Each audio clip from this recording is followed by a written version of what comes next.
Thanks for being patient. I think we do have other people coming, so we're going to start with the roll call. Honorable Eric Adams, Candace Julian, David Alexander, Honorable Jeffrey Aubrey Louise Emmanuel, Here. Jacqueline Bailey, excused, Gloria Benfield, here, Honorable Gail Brewer, Jessica Mace, excused, Monty Castaneda, excused, Victoria Camarata Curto. I think Victoria is here. Honorable Bill de Blasio, Harold Miller, Here.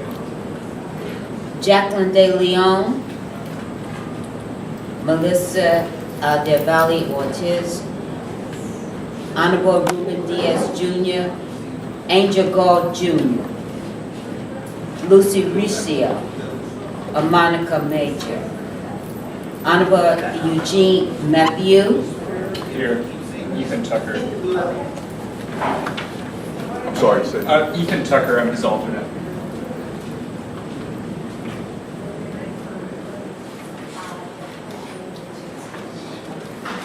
Honorable Jalissa Ferreras, Ivan Acosta, Orshan Ann Agulio, Helen Foreman Hines, Helene Hoffman Konoski, excuse, Honorable Letitia James, excuse, Barbara Sherman Umayel Khan, excuse, Rita Jones, excuse, Honorable Melinda Katz, Susie Tannenbaum, Honorable Andy King, Micah Armstrong,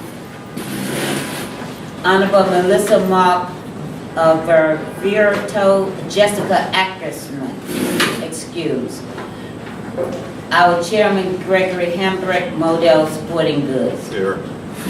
Morris Heights Health Center, Gillian Dunkley. Neighborhood Housing Services of Staten Island, Joseph Pierre. Yeah. Honorable James Odo Lachey Young. Here. Vasamati Patel. Here. Honorable Bill Perkins Tarbarian. Victor Reyes. Here. Tamika Robinson, Here. Second Vice President. Christian Rodriguez. Honorable Deborah Rose, Edwina Martin, Lisa Thompson. Here. Daria Soto. Here. Honorable Scott Stringer, Marilyn Mosley. Here. St. Francis College, Robert Oliver, Ruben Gonzalez, excuse. Maria Tavares, excuse. UJA Federation of Jewish Philanthropy in New York City, Shasha Kessler, Hillary Stuckham, Ariel. Ariel. Hillary is here? No. Ariel, Ariel. I had not gotten there. Thank you. I didn't realize that was. Okay. Thank you. United Neighborhood Houses, Andrea Bowen, Gregory Brenda. UPS, Laura James, Janet, which is here? How do you pronounce the last name? Douglas. Douglas. Thank you. Linda Walters, First Vice Chair. Peter Weiss, excuse. Mr. Chair, we have a quorum. Okay, thank you, everyone. Thank you for being patient. We have a quorum, so we're going to get right into the meeting. You have the packets in front of you, and it was also emailed as well. First, the acceptance of the minutes from our last meeting. Hopefully, everyone had an opportunity to review it, and if there are no questions or concerns regarding those minutes, I will accept a motion to accept the minutes. Please remember to just state your name if you make a vote. Carolyn Mosley, so moved. It's been properly moved Joseph Pierre, seconded. and second. All in favor, say aye. Aye. Those opposed, abstaining, there being none, so moved. Thank you for that. So we have a couple of new alternates, members to be recognized. The first from 40th District of Brooklyn, and I'll read the letter to Matthew Eugene.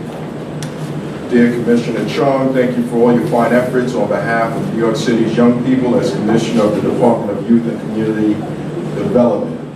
As the Chairman of the New York City's Council Committee on Youth Services, I am pleased to continue our partnership to ensure that our youth services and programming from DYCD will help make them leaders of the future. I'm ready to state that I approved Ethan Tucker and Rosalind Johnville from my council staff to serve as alternates for me on the DYCD Community Action Board. Thank you for your attention to this matter and your service to our youth. Truly yours, Dr. Matthew Eugene, Council Member, 40th District of Brooklyn. So I do know that Ethan Tucker is here. Thank you for coming. Is Rosalind Johnville here? No, she's not. She's not. Okay. So first, do you have any words that you want to say to the board as an alternate here? No, not really. Thank you all for having me. Okay, good. Wanted to give you the opportunity. It's not mandatory. So I'll accept a motion now to recognize Ethan Tucker as an alternate for the 40th District.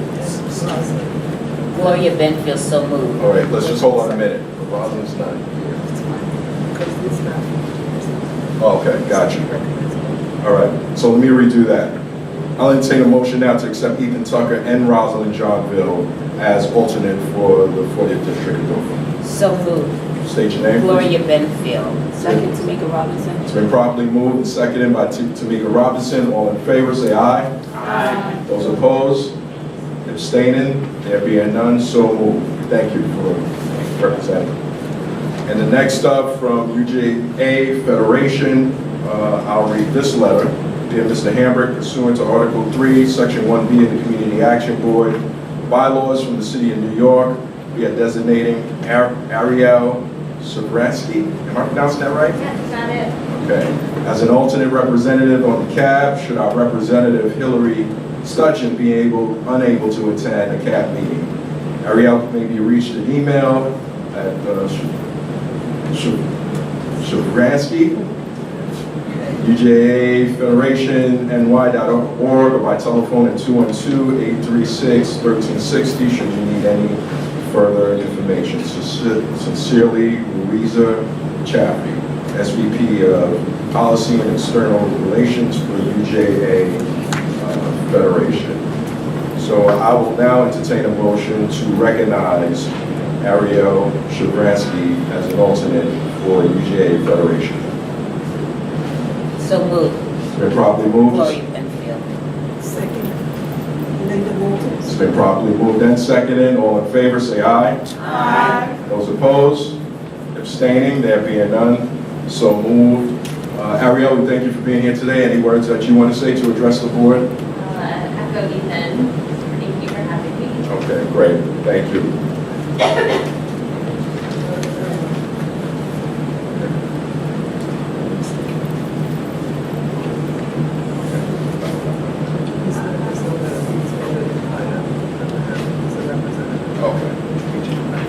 So the last one is the recognition of Wayne B. King, who is the CAB representative, Region 12, Brooklyn NAB 389.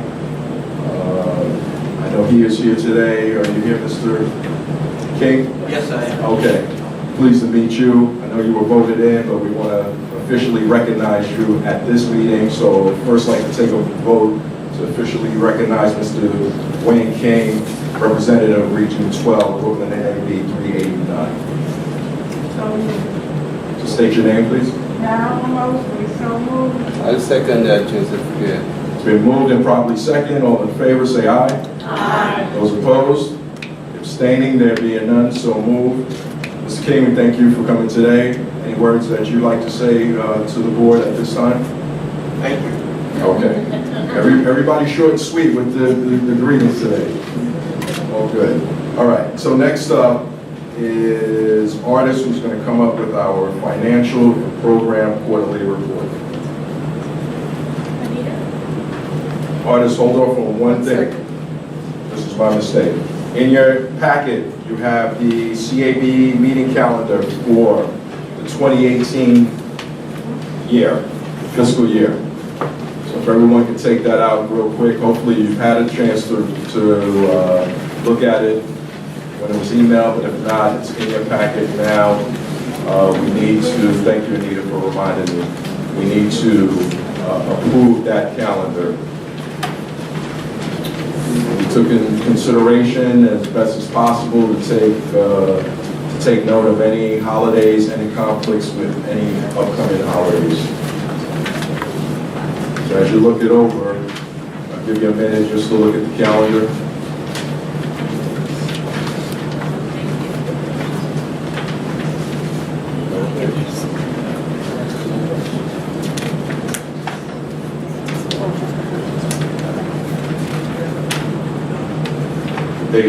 Date of the CAB meeting should be highlighted in red. It's right after the minutes. After the minutes. You look in your packet, it's right after the minutes from the previous meeting.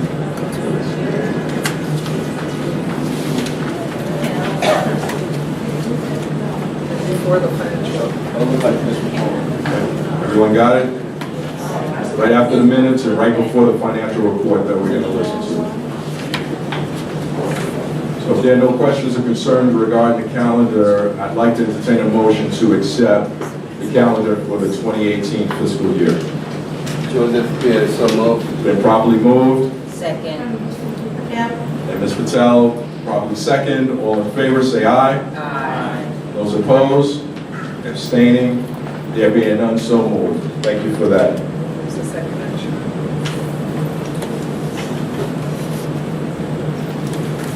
We have a slight correction to the minutes from our November 2016 meeting.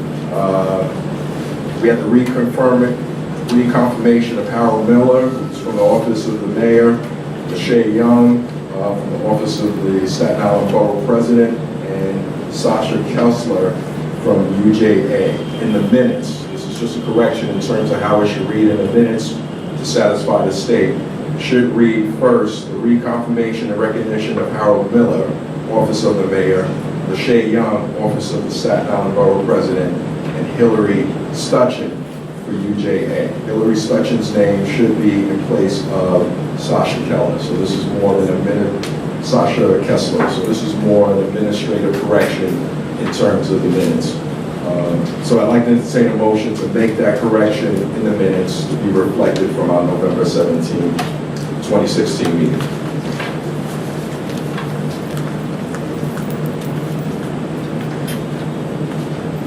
Anyone? Entertain a motion for the correction?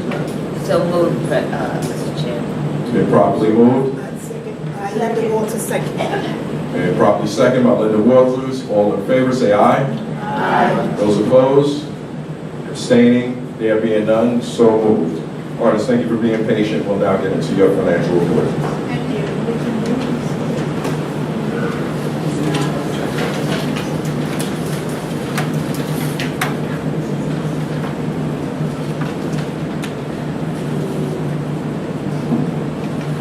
The report will be on the screen, but there's also in your handout as well, right after the minutes, if you want to reference it.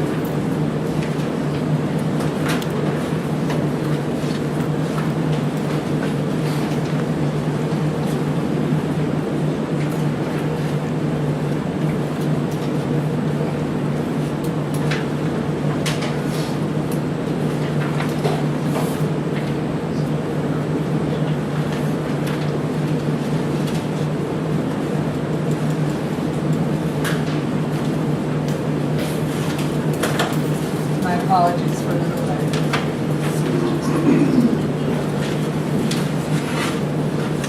While you're getting that done, artists, I think they have the hand up. If you wanted to start while they're loading it up, Okay, I can do that. you could just take the mic and Put it on. Hello? Okay. Hi, everyone. Thanks for coming today. For the benefit of the community. Mike's not on, I don't think.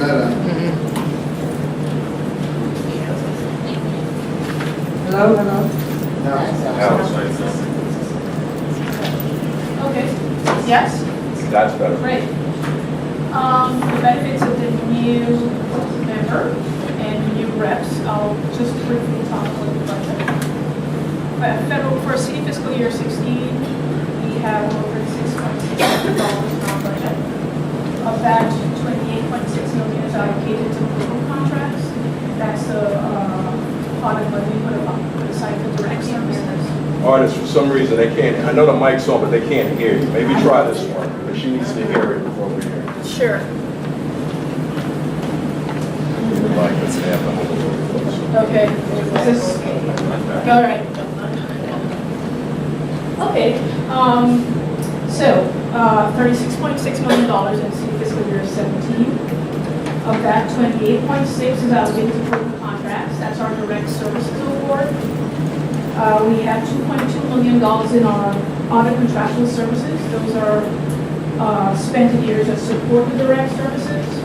And $4.7 million that's spent on DYCD personnel. The program contracts receives 81% of the budget. The other contractual services represent 6%, and 13% is spent on DYCD personnel. For the program contracts, more than 50% is spent on the NBA group.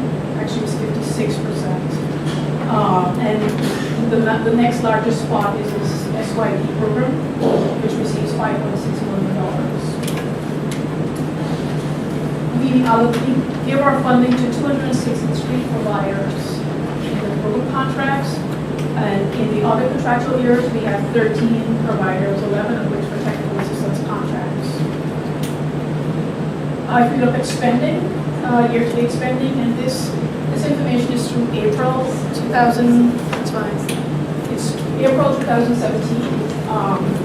There's no May data in this because we had to provide this report earlier than the invoices are received at the start of every month.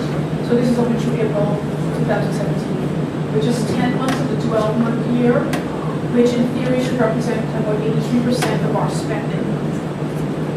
For the program contracts, we have spending represents 67% at $19.1 million.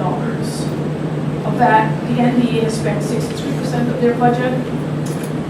Fatherhood has spent about 72%, and SYD program spent 95%. I want to talk a little bit about the HRA legal services contracts. This is the first year of that RFP, and it's been a very difficult getting contracts registered on time, and that accounts for the very low spending we have. We fully expect that the contracts will be registered soon enough, and we'll receive those invoices and payments within this fiscal year. For the audit contractual services, the big item there is the technical assistance contracts. Similar to the HRA contracts, this is the first year of the RFP, and in the first year of the RFP, it's always a little slow going as contracts is registered and so on. Providers start to provide services as soon as the city fiscal year starts, but we see a lag in expenses because they can't submit invoices until the contracts are registered. So this is a big jump from the last meeting we had. It's nearly doubled the expenses from the last meeting to this meeting. So all but 2 contracts are registered and invoices are coming in. For the other contractual services, they're spending at a 45% rate. We've paid these providers at a 73% rate for the program contracts, and payments and expenditures are similar for the other contractual services. That's a synopsis, a brief review of the spending to date. The fiscal year is going to be closing in a few weeks, and we fully expect, given the historical analysis, that we'll have a spending of about 98% in 2017. I'm happy to answer any questions you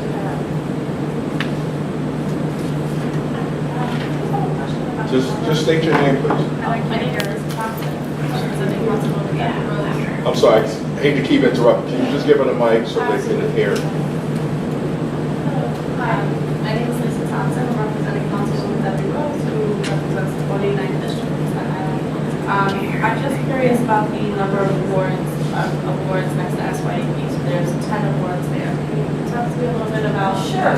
Yes, very good question. Could you repeat that a little bit? Because I didn't understand. Her question is, SYP received $5.6 million, but it was only awarded over 10 contracts. And I understand why you asked that question. The SYP program, nearly 80% of the budget is spent on wages and FICA for the participants. So providers get a very small amount of that budget. They get $325 for every participant they enroll. But the price per participant for an SYP youth is this current year, it was $1,500. So of that, $325 went to the providers, but more than $1,100 went to the participants. So that would account for the small number of providers given the size of the budget. And the providers, are they all like government agencies or they're DYCD. private partners as well? DYCD mostly contracts with nonprofit or non-governmental organizations. You're welcome.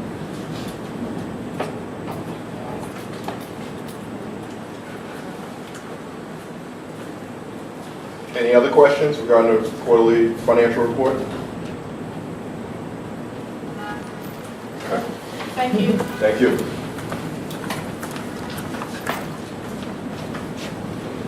Thank you for the questions. That's much better.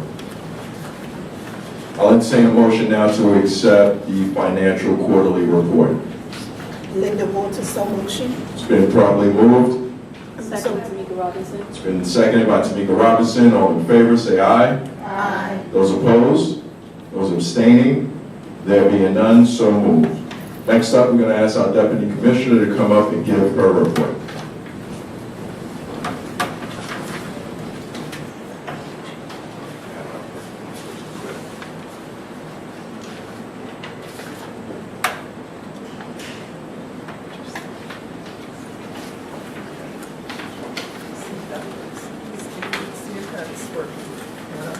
Hola, hola, hola. Does it work? Yeah. That's good. Loud and clear.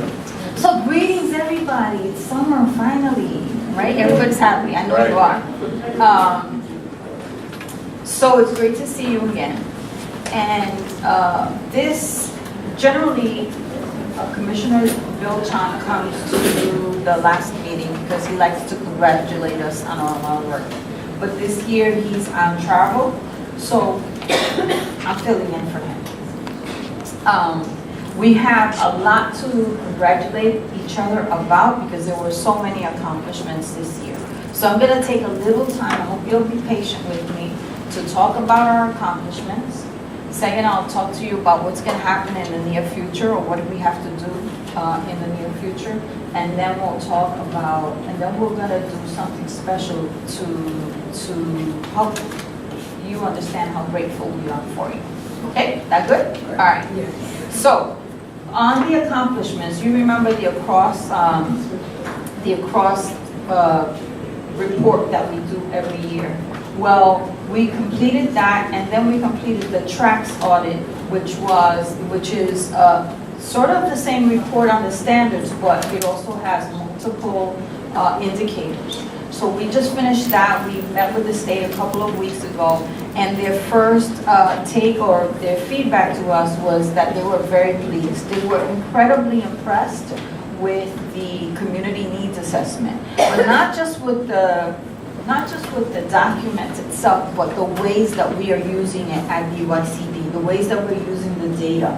And I can, if anybody's interested, I can tell you after the meeting and give you some facts about how we've been using it. So we'll let you know how that audit turns out. It's going to be here in the next couple of months, the actual report. Another accomplishment is that we completed our first year strategic plan. And as you remember, our strategic plan wasn't just about CSBG. It was about the entire organization. So we actually completed everything we set out to do in the first year that the CAB was supposed to do and that NAPs were supposed to do, certainly in regard to the community needs assessment. and everything else that went into collecting those, and of course, those public hearings.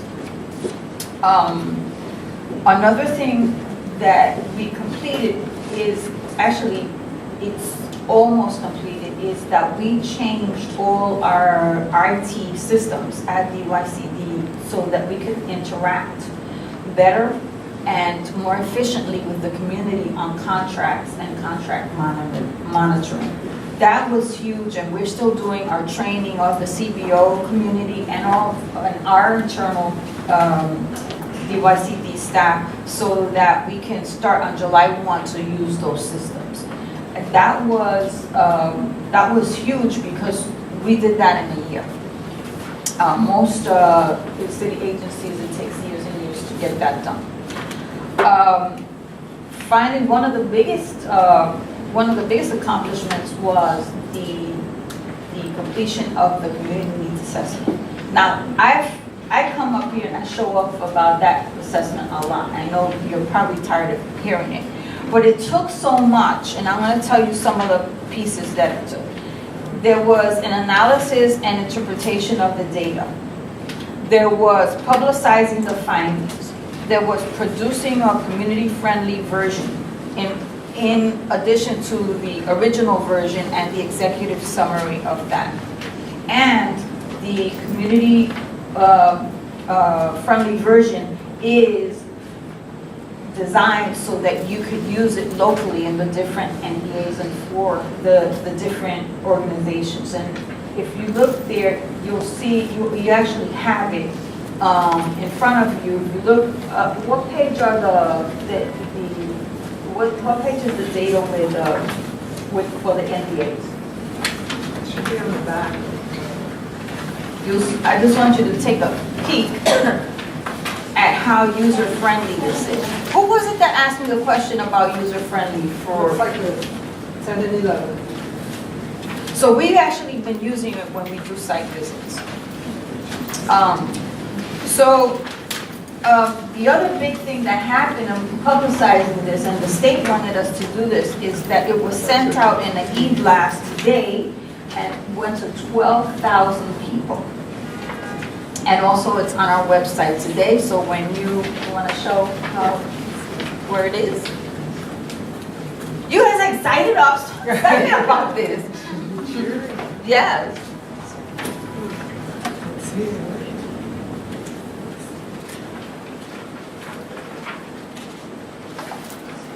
How beautiful it is.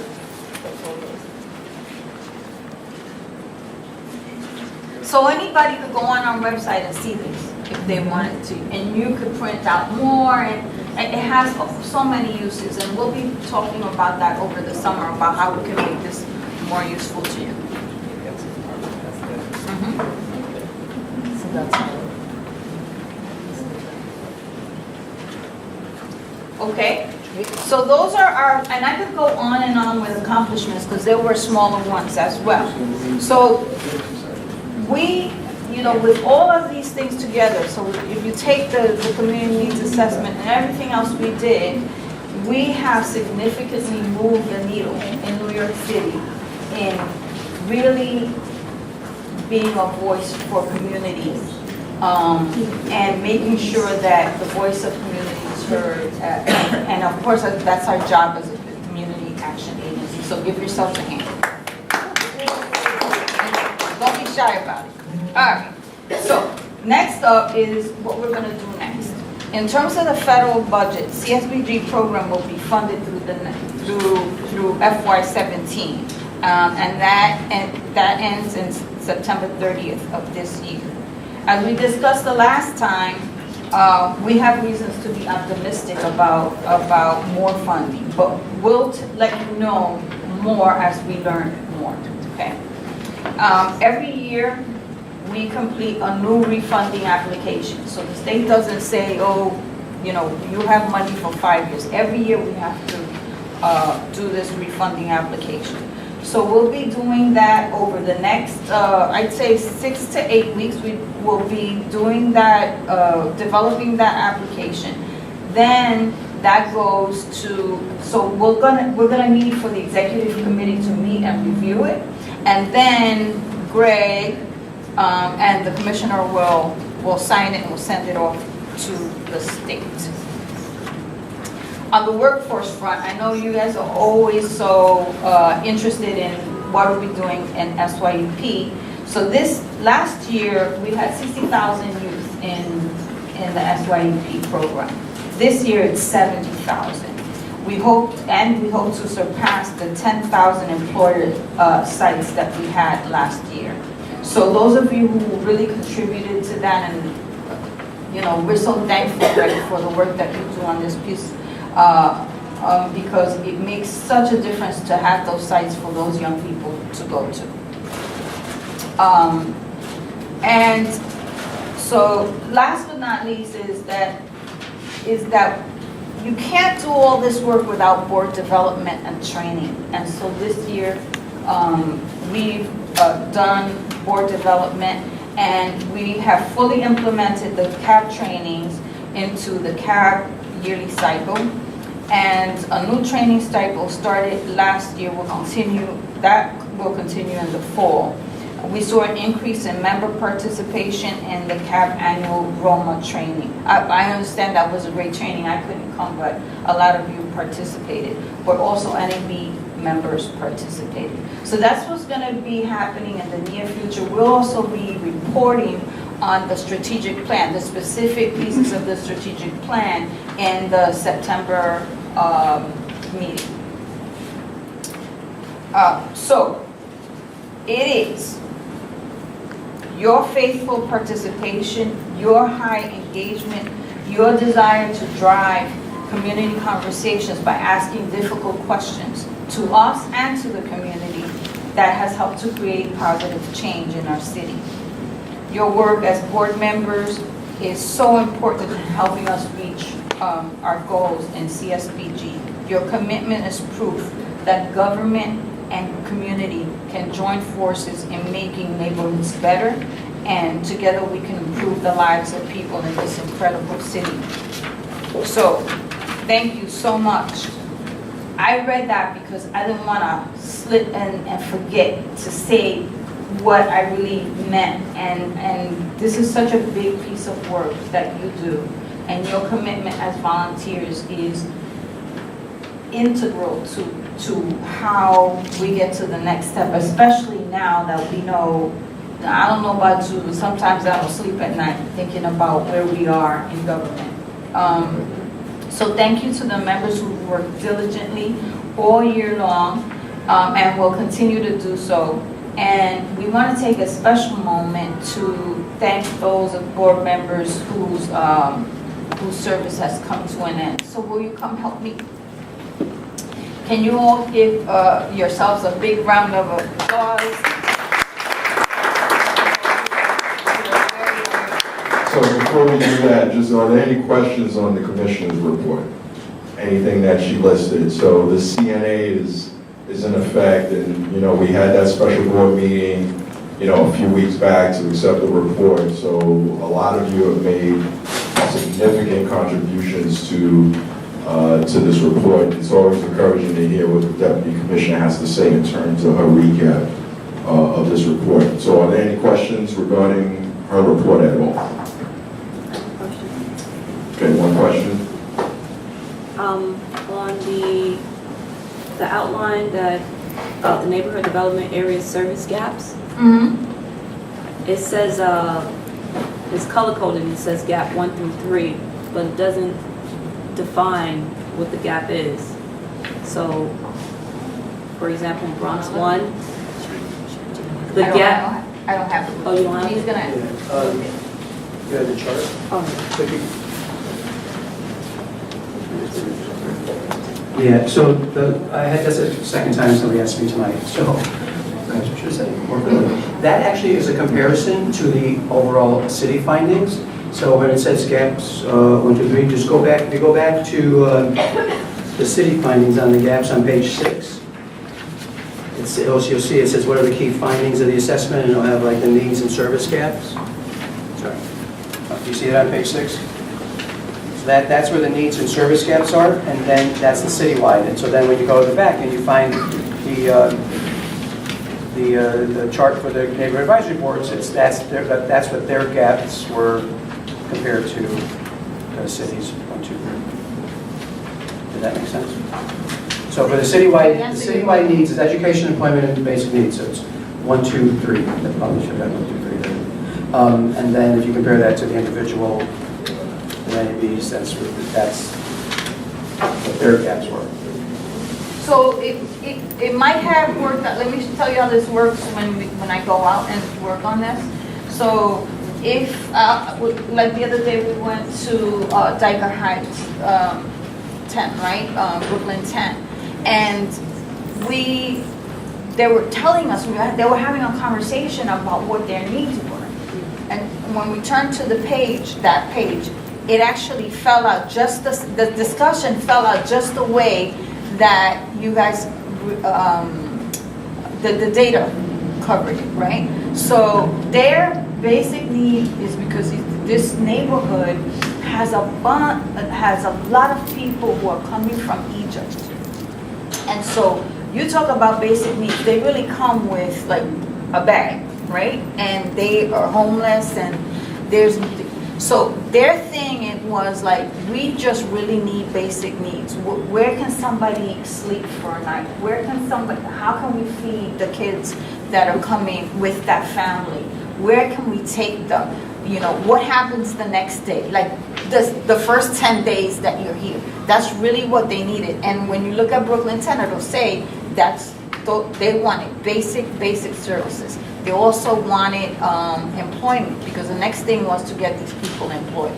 So every one of those maps for each NDA will say what that neighborhood said their priorities were. So can I just? You don't look like I answered your question. So citywide, all the NABs, all the studies, all the surveys we got from all across the city resulted in a citywide result. That was the top need was education for the city, then employment, and then basic needs. That was a citywide result.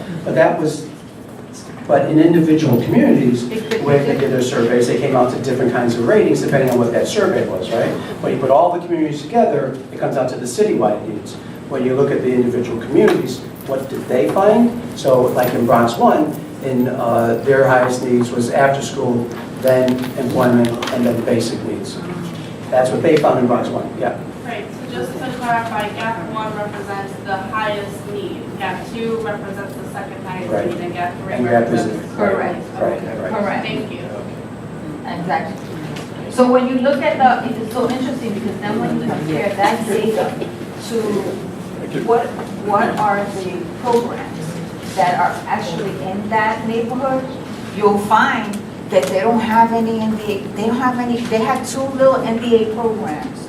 And then they had programs, not through their funding, they're not funded, but in their neighborhood that they had 2 NDA programs, and they had 5 campus programs with all the children. Because if you walk around that neighborhood, that's what you see is kids.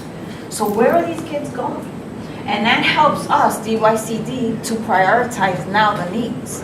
Now we'll know that it's not just about that there's a gap in needs, but there's also a gap in the community-based organizations that are not there, or if they are there, they're self-funded, so they're really tiny and they need support.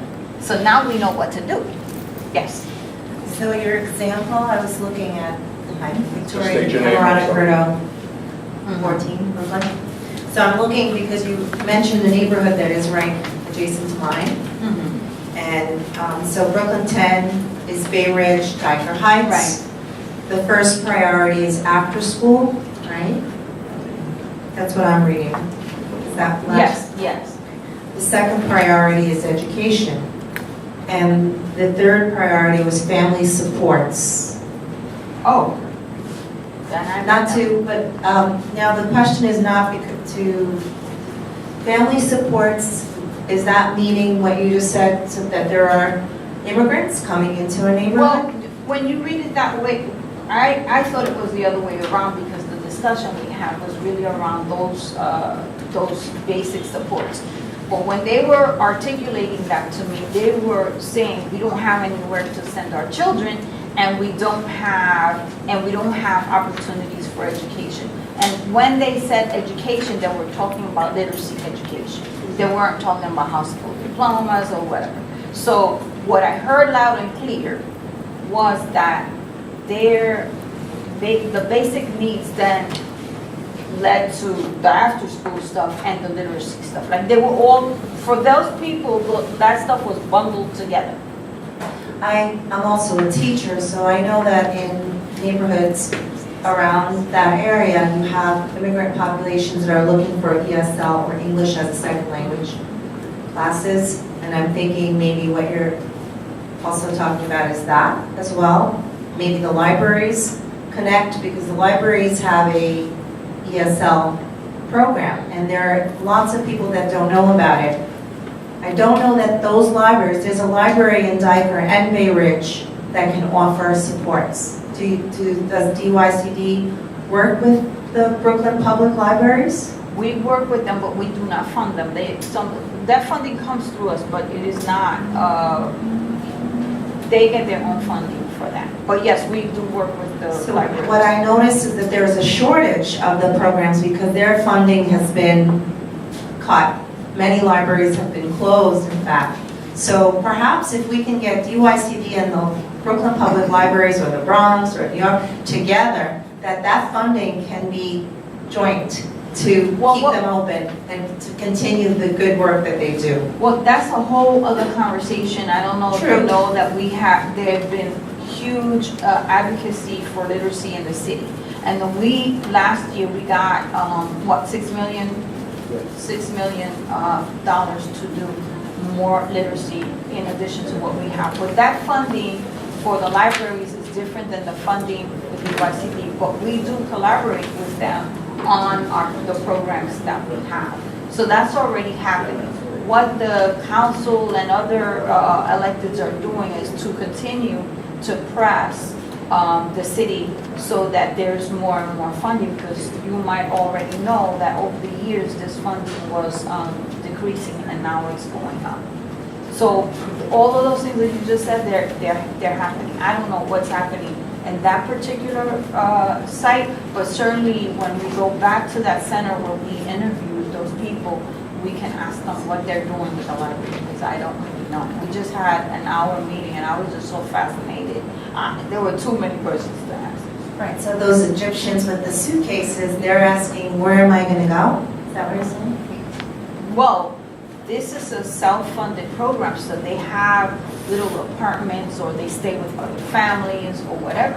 But, when they get here, if you have 10 families and they go to this church, they have to figure out what they're going to do with those families. And it's all self-funded. The city doesn't fund it.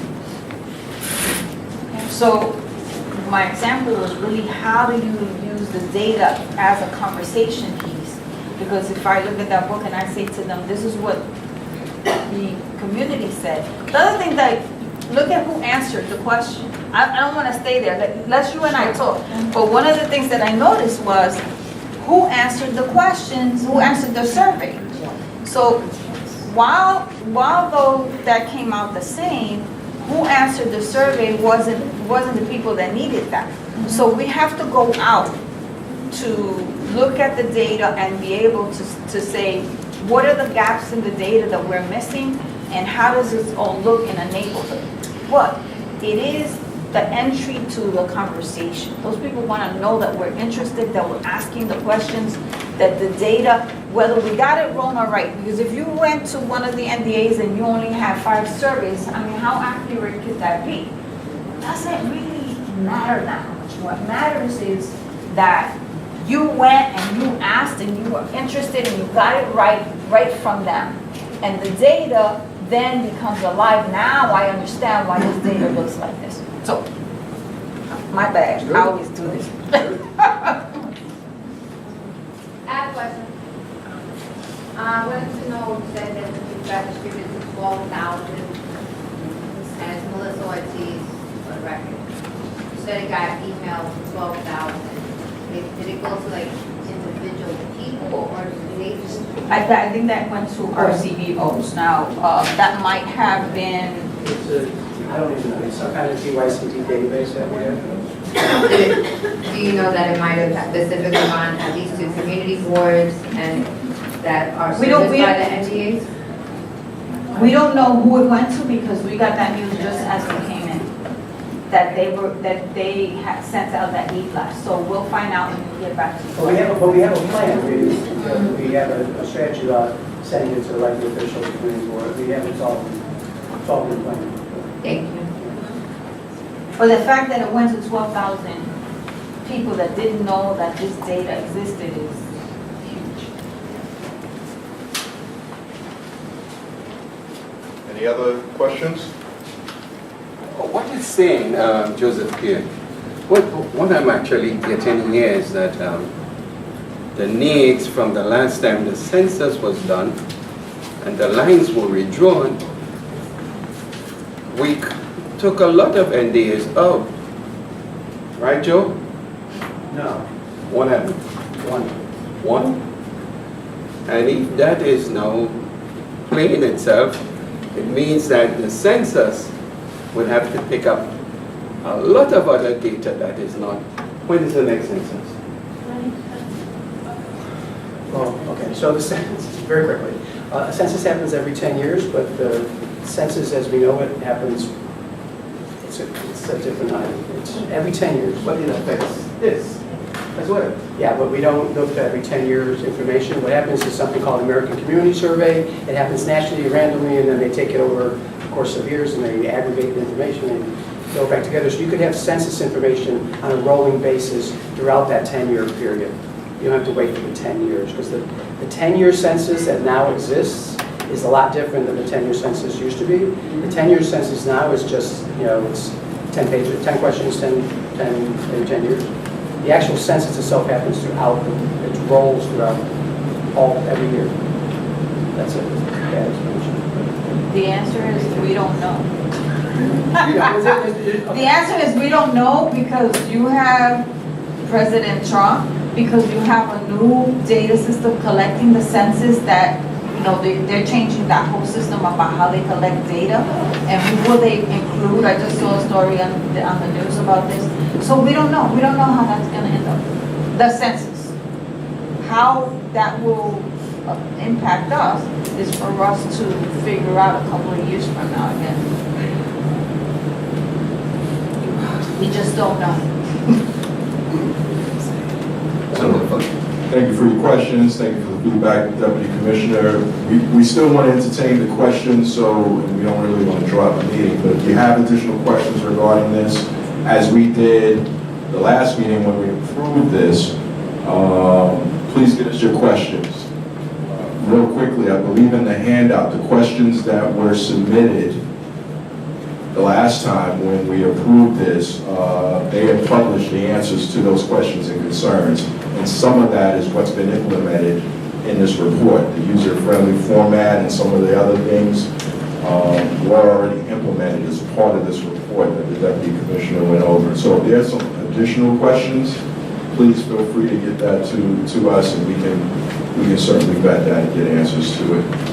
All right? So before we get into the fun part of recognition, I'd like to entertain a motion to accept the Deputy Commissioner. I would move to accept it. Been properly moved by Joseph Pierre, Second, Gloria Benfield. and seconded by Gloria Benfield. All in favor, say aye. Aye. Those opposed, abstaining, there being none, so moved. Okay. This-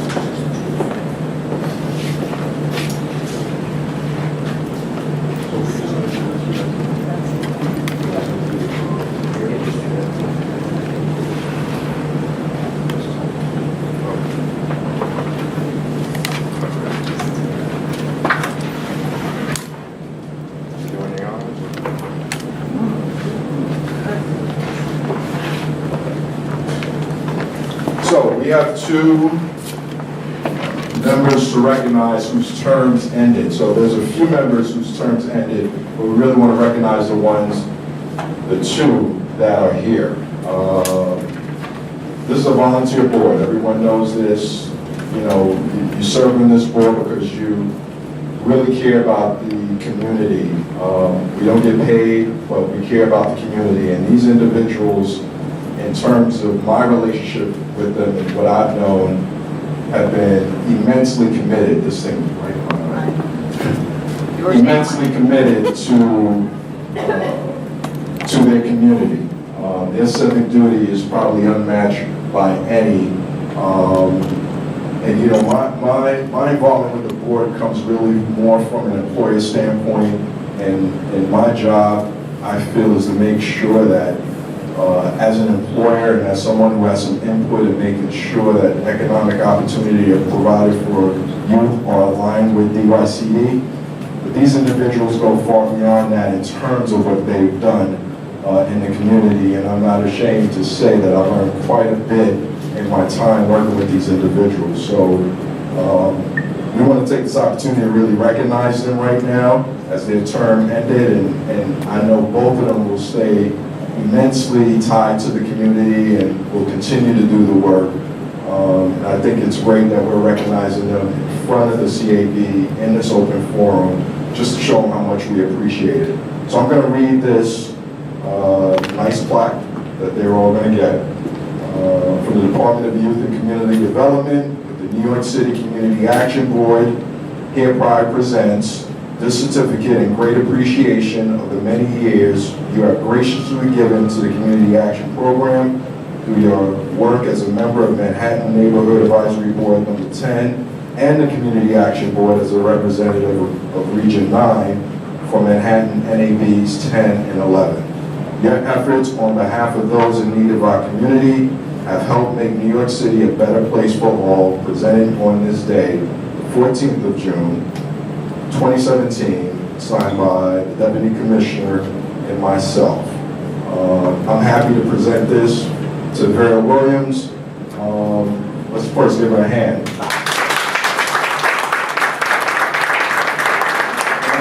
There was a time that Vera, you know, everyone who's been on the board knows for a while, Vera was ill for a time, had to be hospitalized for a short time, and was absent and returned, and it was like she never left. First of all, we were happy that she got back healthy and was here, and then just jumped right back in like she never left. So that's true commitment, and we're happy that you're here, and we are happy that we're recognizing you today. Any words you want to say? I just want to say thank you to everyone. I'm sorry that my time is up because I'm not done yet, but thank you for having me, and hopefully I will be going back to the Neighborhood Advisory Board. That's more local community. So thank you very much.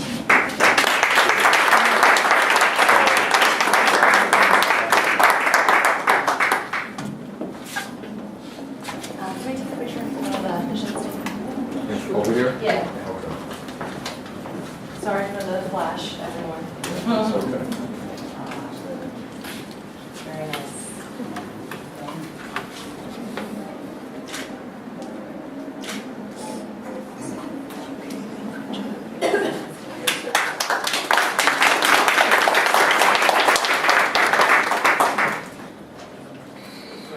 So this next one reads the same, and this person represents Brooklyn 7 and the Community Action Board as a representative of Region 11, the Brooklyn NAB 7, 10, and 12, and as the second vice chair of the CAB and chair of the program committee.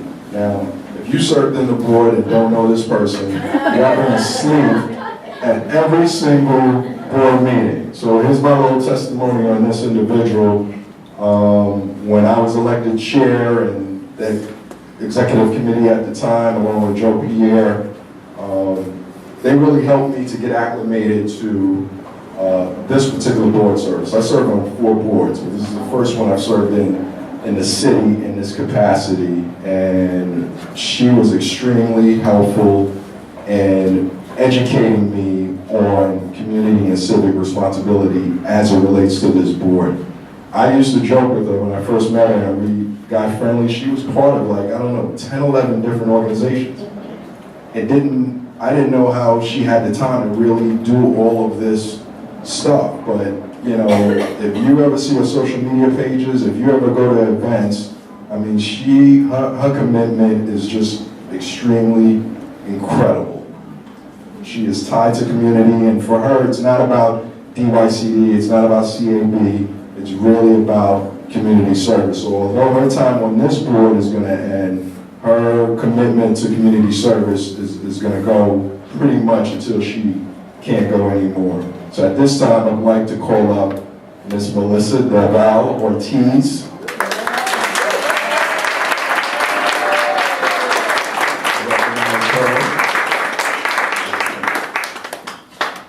You all know who she is, right? Yeah. Yeah. Thank you.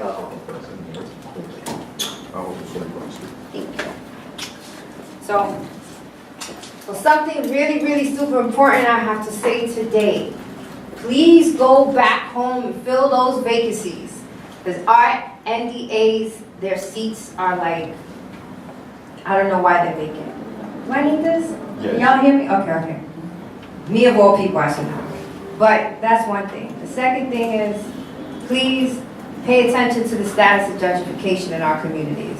The funding from the federal level coming into community service block grant money is all dictated by the income levels of the people that live in low-income communities. And if there's gentrification going on in your community, that means that the budget is the funding is at risk for being cut because it's all based on the stats for income eligibility in our communities.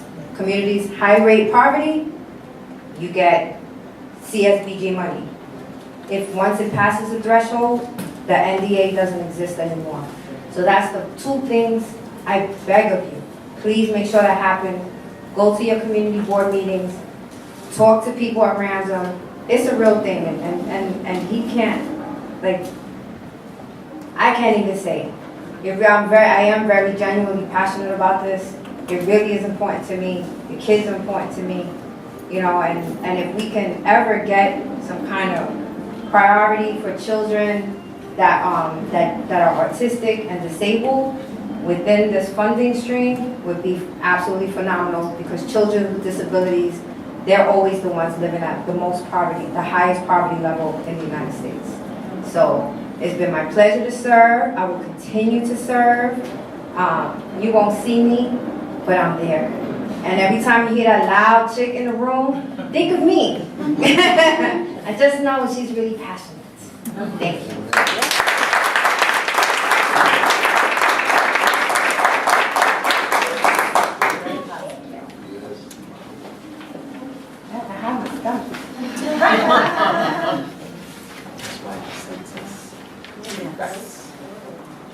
Thank you.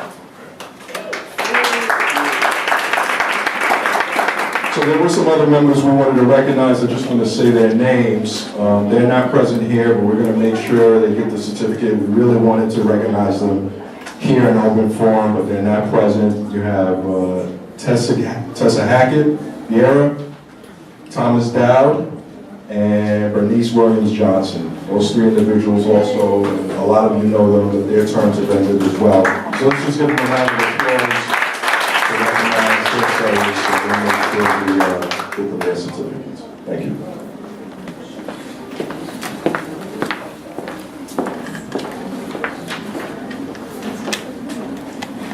Okay, so moving along with the meeting, next up will be our committee reports. I'm happy to welcome the new executive committee here, those who are present. This is the first official meeting with this new executive committee, so hopefully you welcome with open arms as they briefly go through their report. So first up is going to be the governance report from Linda Walters. Good evening.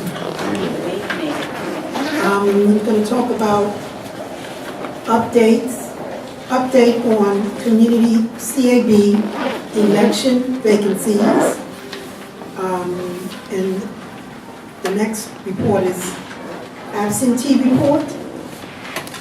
We discussed the absentee report. We also discussed up and coming committee activities and old business, which was the building bridges. The Building Bridges Workshop.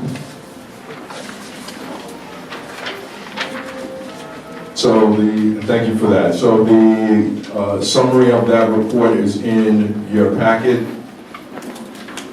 It's right after the financial report. Are there any questions regarding the governance report at this time? Governance committee report. Okay, if not, I entertain a motion now to accept the governance committee report. Marilyn motion, so moved. It's been moved. Second, Tamika Robinson. Been properly second. All in favor, say aye. Aye. Those abstain? Opposed? There being none, so moved.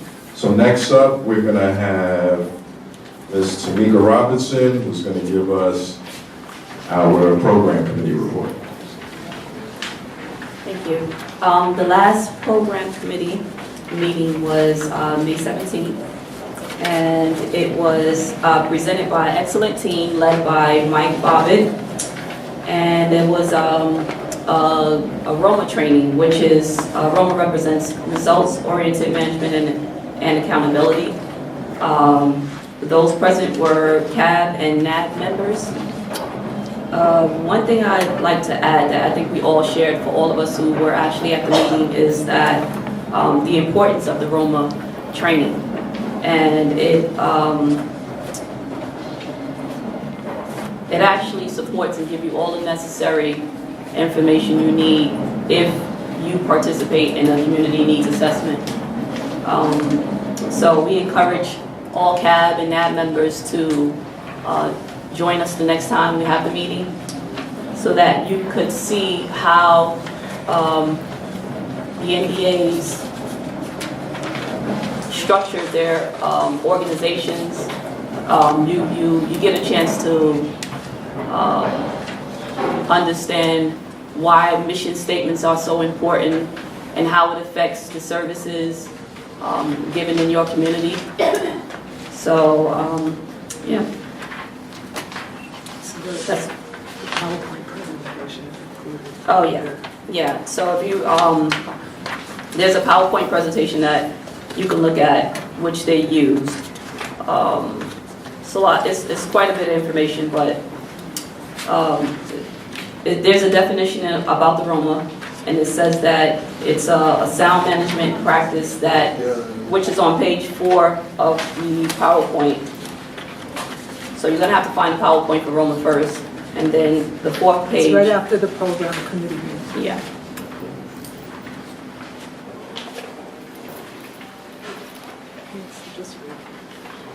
So the Roma is defined as a sound management practice that integrates outcomes, results into a community action agency's administration, management, operation, and evaluation of programs and services. Well, if you get a chance, just read the PowerPoint so that you can see the importance of the Roma training, and join us for the next training. Next year. Yeah, next year. Okay, thank you, Tamika. Any questions on the program committee report? And if not, I'll entertain a motion now to accept the program committee report. So moved, Linda Walters. Been properly moved. Second. Second, just say your name, please. Jacqueline Brown. Thank you. All in favor, say aye. Aye. Those opposed?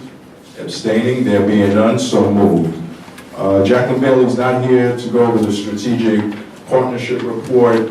A lot of what's on that report has been discussed. I'll just add, as the Deputy Commissioner has already stated, and Artis had stated as well in her financial report, SYEP for 2017 is about to start. So a lot of discussion in terms of the Summer Youth Employment Program and the Ladders for Leaders Program. The number is 70,000 enrolled, so that this program just gets more robust every year. So for all of you that have been involved in making employer partnerships, or if you're an employer that are taking on participants in either one of those programs, thank you. It means a lot in terms of allowing these individuals to have opportunities to work during the summer. And that was really the synopsis of that report, in addition to the Building Bridges workshops that have taken place throughout June, the early part of June, which the feedback has been extremely positive in terms of the response to those meetings and so forth. So the rest of the information is in the packet there. So any questions on the strategic partnership report? If not, I'll entertain a motion now to accept the strategic partnership committee report. So moved, Gloria. Been moved, Second, Linda Walters. been properly second. All in favor, say aye. Aye. Those opposed, abstained, there being none, so moved. So next up, old business. Is there any old business that anyone needs to bring up or discuss? No old business? Good. Any new business?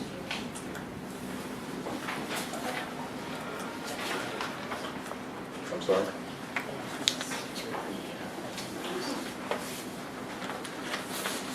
So, for the record, we'd like to recognize DCAD members that came in: Susan Tenenbaum, Jacqueline De Leon, and Melissa Deval Ortiz, for the record.